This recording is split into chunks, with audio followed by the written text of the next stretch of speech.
Hello, everyone. It is currently 6:17 p.m., April 29th on a Tuesday here in the United States. That's Central Time. And as always, so many amazing and terrible things are happening throughout the world. People are dying, babies are being born, deportations continue, some with due process, some without.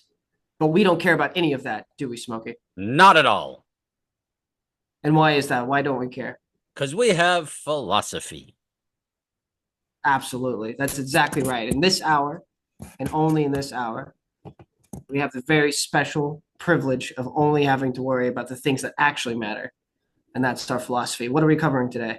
Well, today we're still in section one of categories, but now we've moved on to part two, which is basically Aristotle talking about forms of speech.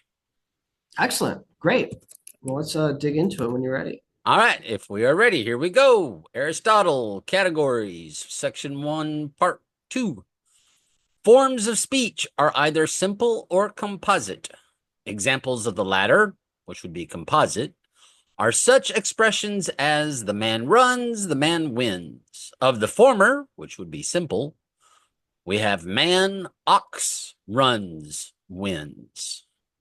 Of things themselves, some are predicable of a subject and are never present in a subject. Thus, man is predicable of the individual man and is never present in a subject.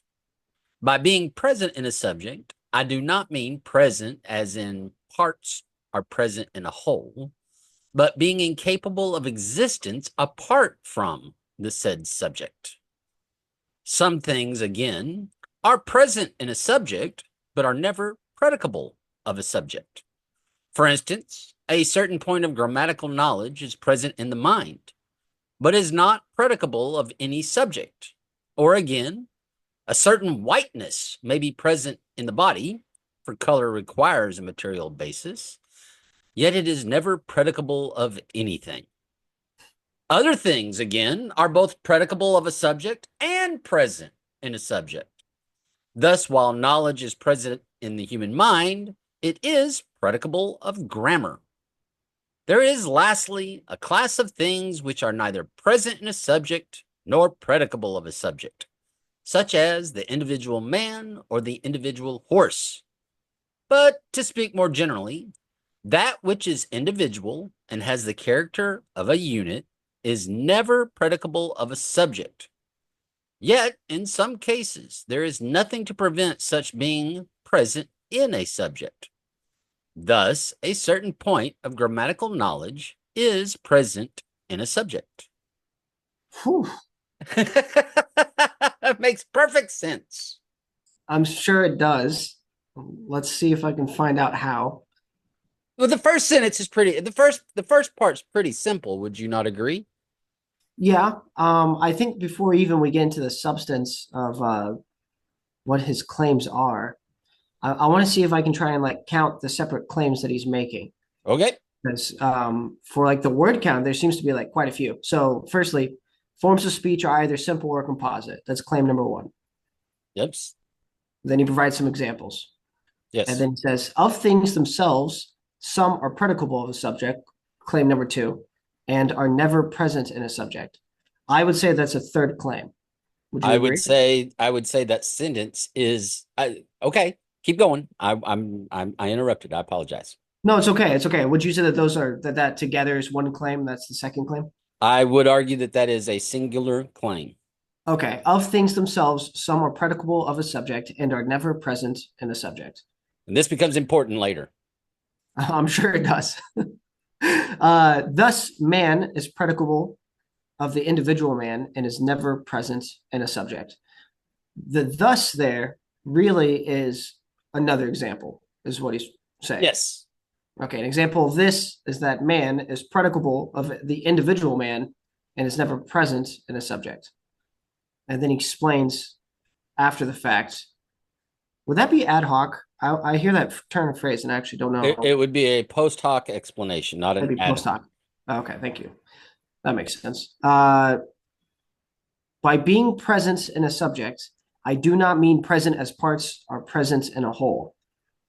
So in that case, if I were to go back to like book, which I used last episode as part of an example, like pages would be parts of a book, and that's pages are presence in the whole making up the book. He doesn't mean that. Right.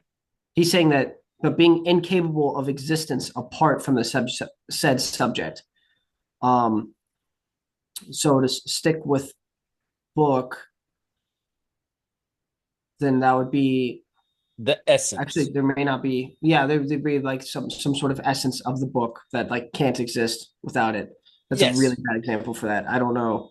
Can we find? I know he's about to dig into a little bit more there. Firstly, this is the third claim that he's making, right? No, this is him giving a deeper explanation of his example of the second claim. Okay, so his definition of presence in a subject, this alone doesn't isn't a claim. This is just an elaboration of what he Yes. means. Okay, all What does right, he that's fair. mean by present in a subject? Okay, and what he means is that it can only be presence as part of the subject. It does not exist outside of the subject. Is that, yeah, I do not mean present as parts are present in a whole. So in other words, if I look at your hand, that would be a part of your body. Yes. Right. But he's not talking about that. He's not talking about that. He's saying that whatever this part is, it's incapable of existence apart from the said subject. Okay. If we could put a pin in that, I want to keep counting, and then if we could circle back to that, I'd like Sure. to try to find at least one example outside of this that I can pull to make sure that I can understand it. Certainly. Some things, again, are present in a subject, but are never predicable of a subject. And then that would be the third claim. That'd be the third claim. And then, for instance, a certain point of grammatical knowledge is present in the mind, but is not predicable of any subject. Or again, a certain whiteness may be present in the body for color requires a material basis, yet is never predicable of anything. I definitely want to break that down as well separately. And then other things, again, are both predicable of a subject and present in a subject. That'd be claim number 4. And then again, the thus would be here's an example. While knowledge is present in the human mind, it is predicable of grammar. Okay. And then there is lastly a class of things. This is claim number 5, which are neither present in a subject nor predicable of a subject, such as the individual man or the individual horse. So when he says, well, here, hold on, but to speak more generally, that which is individual has the character of a unit is never predicable of a subject. Okay, so when he says that there's lastly a class of things which are neither present in a subject nor predicable of a subject. Well, he said that present in a subject means that the thing cannot exist outside of the subject. So if it's not present in the subject, is he just saying that it can exist outside of the subject, or is he saying something else that I'm not understanding? He's saying something else. Well, sort of. Okay, is You that have a you have a habit of dancing around. I It's a do? good, it's a good habit. It's a good habit. No, no, no. This is I was realizing that it may be good to work backwards from here. this is good. It is good to wrestle with these ideas, and here in a second, hopefully, will bring you a little clarity. You know, Oh, the biggest mistake I see people making when they read philosophy is they read it and go, okay, I understand it, they move on. The second biggest mistake I see they make is they read it, they go, I don't understand it, and then they move on. well, neither of those are acceptable to me, so I that's a good Yes, thing. Okay, well, we can do two things. We can move over to the slides, and that I know you surely must have, as every good bear has a slide. this bear has slides. Or we can go through each of these claims right now in the literary fashion and kind of dig into them and then get into the slides. What do you think is better? Porque los dos. Sure. Which one would you like to do first, though? Why not do both simultaneously? Okay. Yeah. If I didn't think that's something. Yeah, because the reality is he does something here that is pretty incredible. That What is yeah, that? well, let me show you. Da, da, da. I know this is going to mess stuff up. I apologize.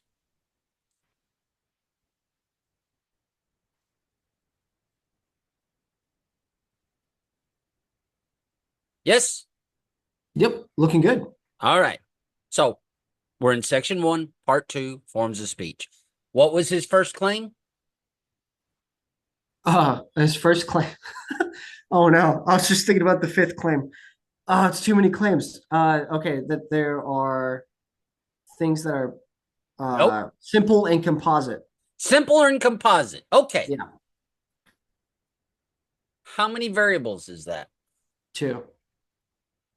Want to try again? What Okay, is the variable? well, the variable would be the first. Well, I think that there's two, but I guess I'm wrong. But the two that I identified was that it can either there's the binary between simple or composite. Okay, now those are levels of the variable, but what's the variable itself?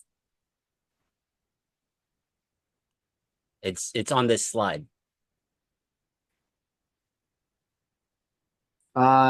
Surely it can't be on this slide.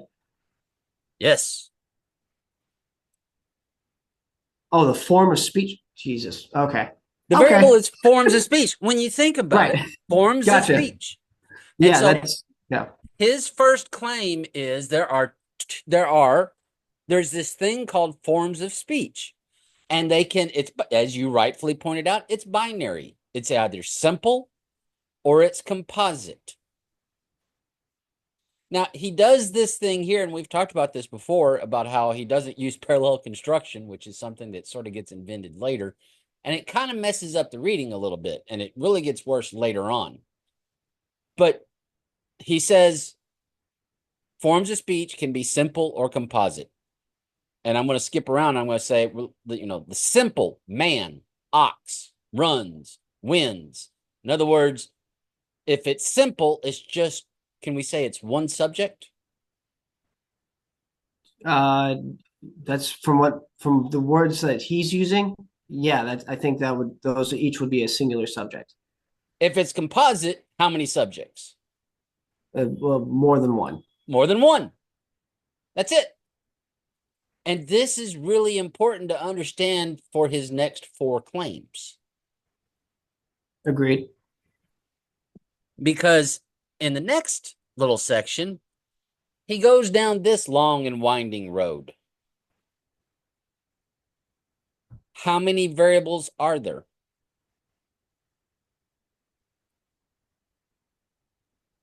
I don't know. By of things themselves, some are predicable of a subject and are never present in a subject. How many variables?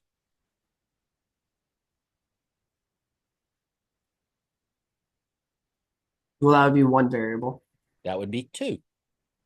But some are.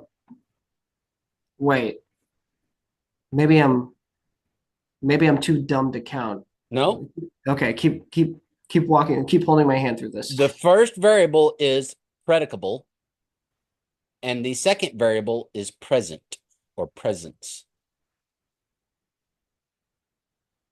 You can either be predicable or not predicable. You can either be present or not present. Okay. Okay. I just had a realization. Uh, I don't think I think I've gone through my entire life not really understanding what variable actually means. Yes, most people do. Because I just realized that what I'm thinking of when I'm hearing variable is factor, which is obviously wrong. Well, a factor is in the modern use of the language a type of variable. Yes. And funny enough, a factor is a categorical variable. Okay. So So these two could be classified as factorial categorical variables.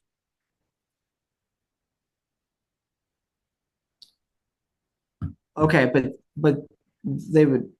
But a fact. Wait. Mm, Synonyms. yeah, I guess so. Okay, let's continue, and then Okay. maybe. Yeah. He says, of things themselves, some are predicable of a subject, but are never present in a subject. So if we look at the first, it says subject, yes? Yeah. It's not present, but it is predicable. And he goes on to say, man is predicable of the individual man, but not all inclusive. In other words, I can't give you a that there it, I can use this term man and I can use it as a predicable or a predicator of the individual man, but it's not present in all men, individuals. Right. So it can be predicable, but it's not present, whatever it is. He Okay. then he then takes the reverse. He just flips them. He says, well, it could also be present, but not predicable. He says, so a characteristic may be possessed, but just because you possess that characteristic doesn't mean it is predicable of the subject that possesses the characteristic. That's when he used the color white. Right. Because white on its own doesn't necessarily predict anything. Yes. So if Well, that's a somebody were great to, statement. That is a wise statement. You don't probably realize yet just how wise that statement is. I connected it with different symptoms that somebody can have and how some symptoms are predicable to a They're particular diagnosis and some symptoms are not. right. They're present, but they're not predicable. Right. Then Okay. he says, but I could have both. I could be present and predicable. So you have knowledge of grammar, but more importantly, you also know how to use grammar.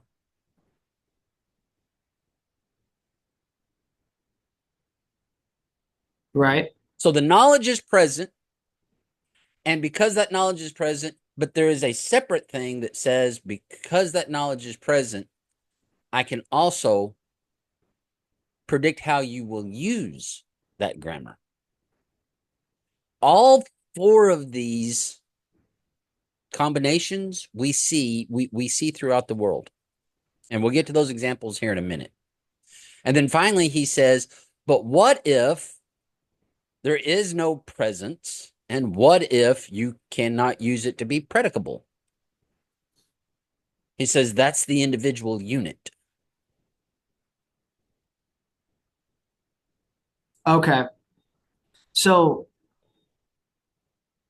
in a way, when it's broken down like this, in a way, there's almost like a kinesthetic nature to these things. So like an individual unit has no like forward motion, has no energy. It's just existing in stasis, and because of Oh, that, it there's no way to there's no way to build any like predicting thoughts or connections from it. It's just existing it just in a vacuum. exists Okay, because it's alone. right. Now, what he gave us here, I mean, and this is why I was saying we got to do both. This is why I sort of pushed you towards doing both at the same time, is because of what we did with this thought process. And like I said, I don't like to introduce modernity, but we're going to introduce a little bit of modernity. How dare Um, you?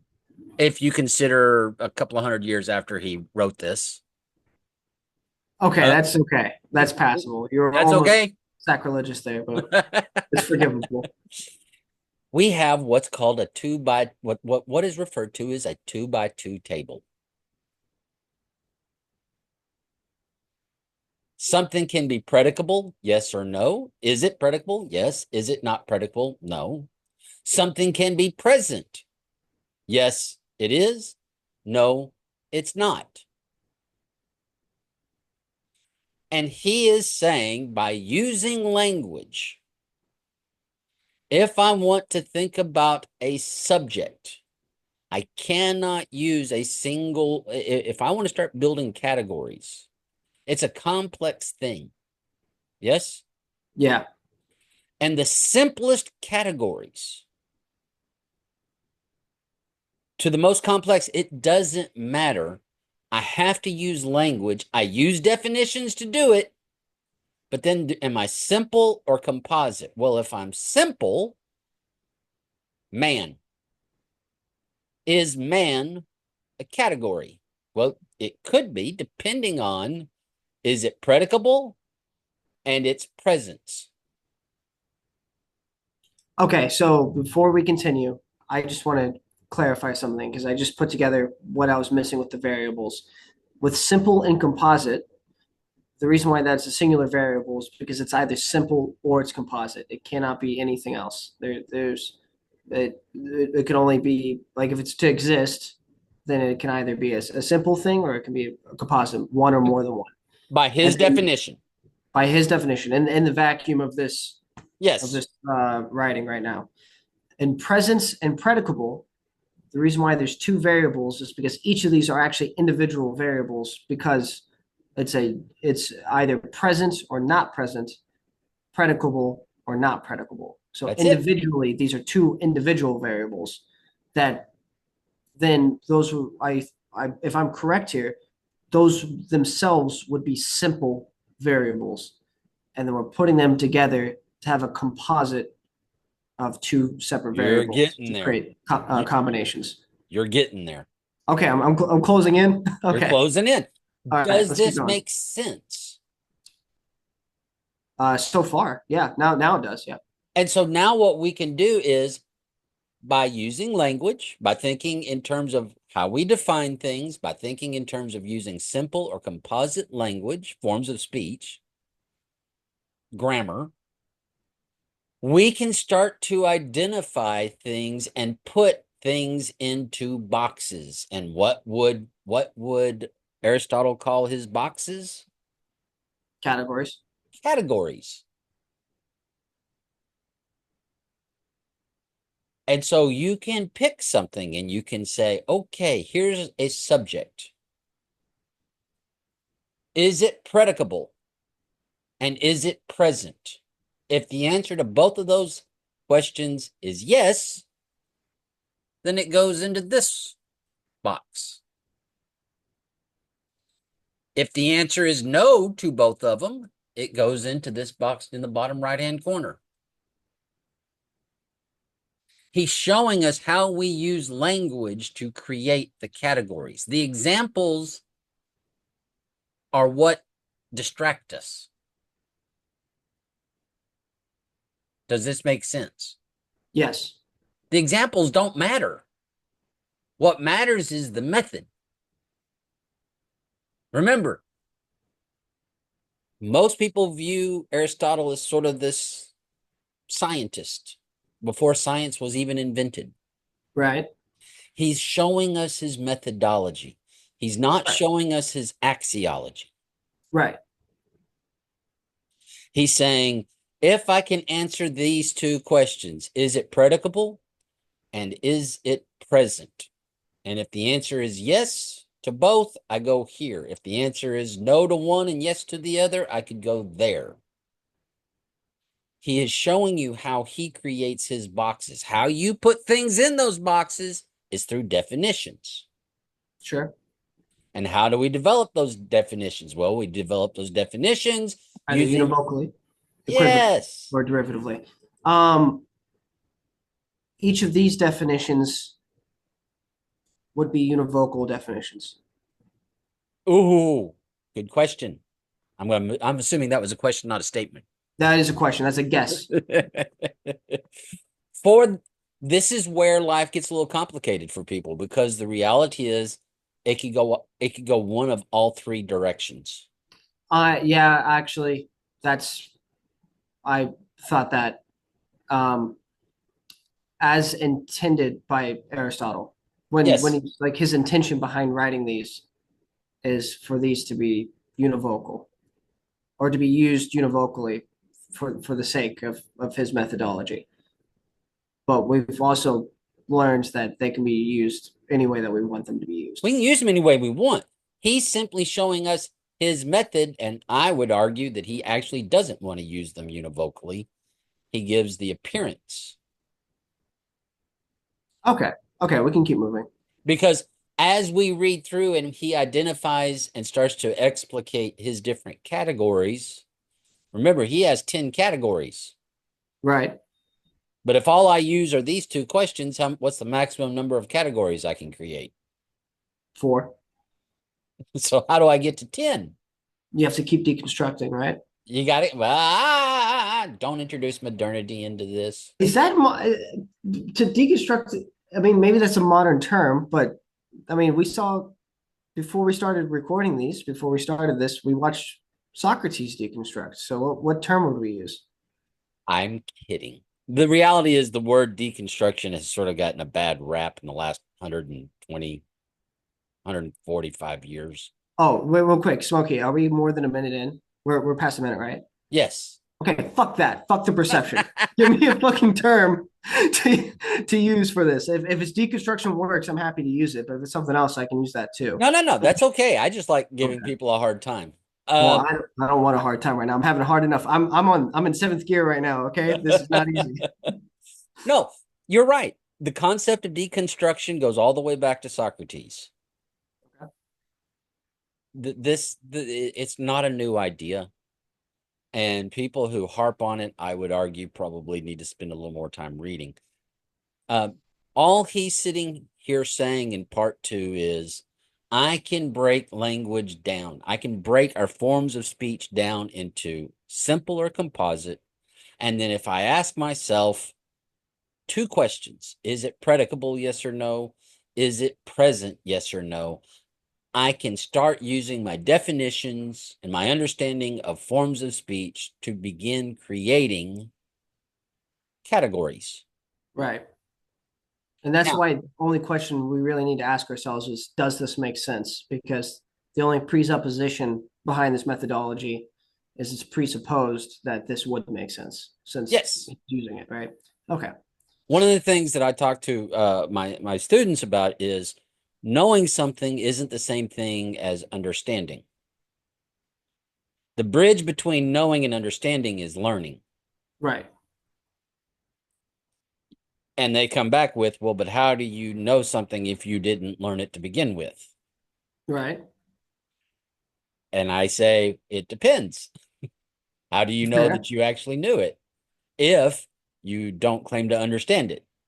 Right. It's tautological. Well, And no, it's not tautological. It's different definitions for knowing and understanding and for learning. I suppose, but I would say that we don't really claim to know whether we begin learning to understand or learning to know and when we're born. We don't know. We just know that there's some process of learning that occurs, and then we either know something or understand it, and then from there we continue to learn to either know something else or understand the thing that we know. But then the loop continues forever.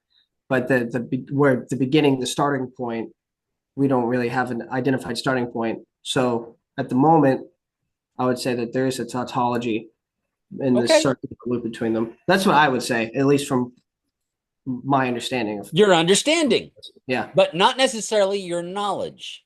No, in this case, it would definitely be in my understanding for what little I do know. And this is Yeah, forms of speech, this is definitions, this is how we see the world. for sure. This is the value of philosophy. We get stuck on the examples, but the examples aren't the important part. The methodology is what's important. Sure. No, an agreed example just exists to confirm like a mutual understanding. That's it. Yes, Okay, what's the next step here? that is it. Oh, that's the last one. Let's That's okay, the let's go back last one. okay, let's take this. I'm putting this in my brain. Let's hop back over the text real quick. Okay. Hop back over the text real quick. Let's see. If I go here, because I am the boomer, and then I go to here. Can you see it? Yes, I definitely can. Okay. All right. Claim number one, forms of speech are either simple or composite. This is a singular variable because If it's not simple, then it's composite, or vice versa. And there's no Yes. other option there. If it's neither of those things, then it doesn't exist. And we're talking about things that do exist. So Yes. we have an example. We're going to skip the example here. Of things themselves, some are predicable of a subject and are never present in a subject. So this right here would be the first combination of the two variables that he's introducing. He's Yes. just doing this in a really annoying and hard to understand way. That's what's happening. Yes. Okay. Another example, skipping it.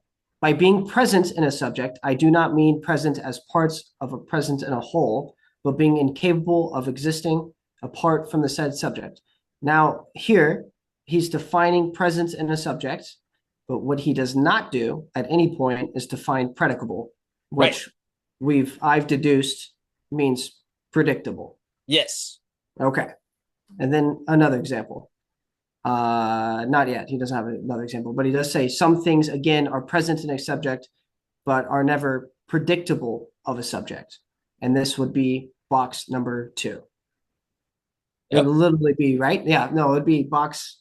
Yeah, it'd be box number 2. Well, the From first one is saying yes to predicable, but no to present.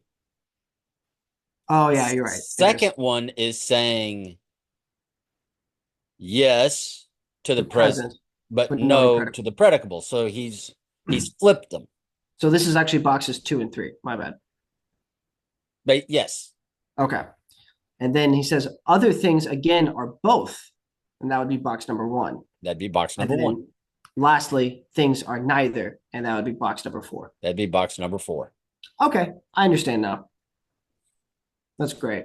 And to be quite honest, this is not easy to understand.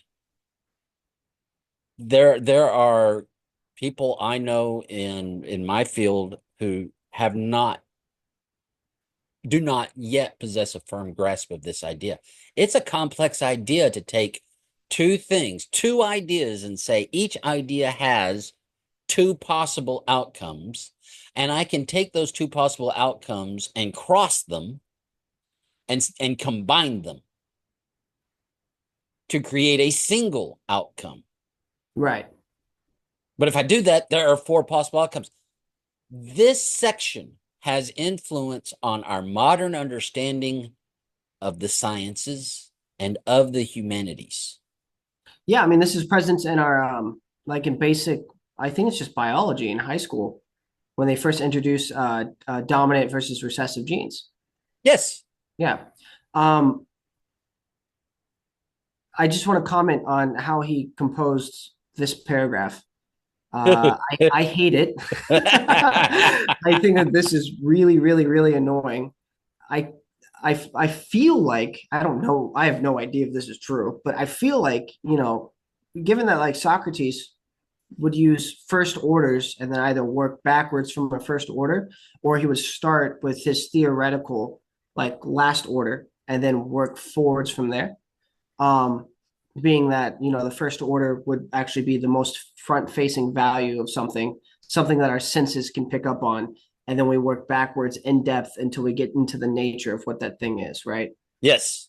And at some point we cross this thresholds where we have to ideate what we believe that thing is using our intuition and using our soul's memory and using our logic, etc. Right.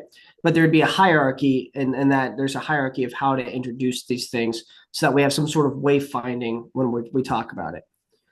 It would feel that given that already existed at the time that he wrote this, that he purposefully avoided doing that. And because of that, what he seems to have here is he has a concept that he introduces as a rule, which is the first variable, and then he skips any type of deconstruction and he refuses to build up from it. He doesn't do either. He then just jumps into how to approach the composed variables and then starts to build through explanation what the actual framework of what he's talking about is.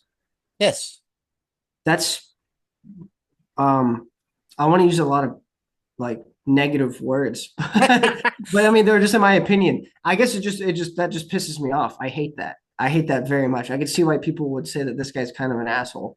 Well, Um, Socrates tears down the world. Aristotle is world building.